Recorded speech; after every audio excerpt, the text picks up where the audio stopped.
Hi hello, সবাই কেমন আছেন? আশা করি ভালো আছেন আপনারা। আমরা এখন দেখাচ্ছি আপনাদেরকে। এটা হচ্ছে একটি খাল, যেটা বগুড়া শহরের মোট 25টি খালের ভিতরে একটি খাল। এটা বগুড়া শহরের চাঁদমোহা থেকে সুবিল পর্যন্ত বিস্তৃত।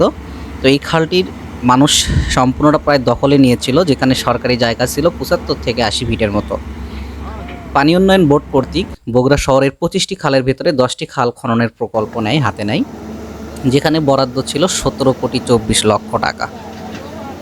এই খাল খনন করার ফলে আশেপাশের যে জমিগুলো ছিল, আবাদি জমি, ফসলি জমি, অল্প বৃষ্টির পানিতেই বন্যা হতো, পানিগুলো আটকে যেত, যার ফলে ফসলগুলো নষ্ট হয়ে যেত।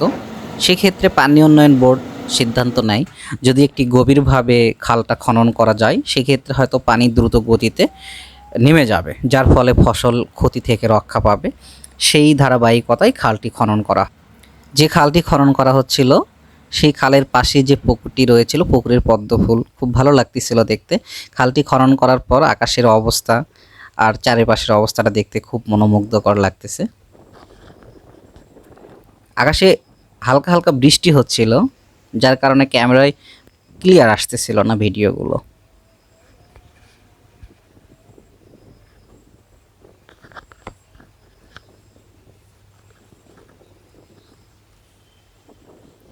এখন বৃষ্টির পরিমাণ খুব বেশি হয়ে যাচ্ছে, যার কারণে ভিডিওতে আর তেমনভাবে ক্লিয়ার ভিডিও নেওয়াই যাচ্ছিল না।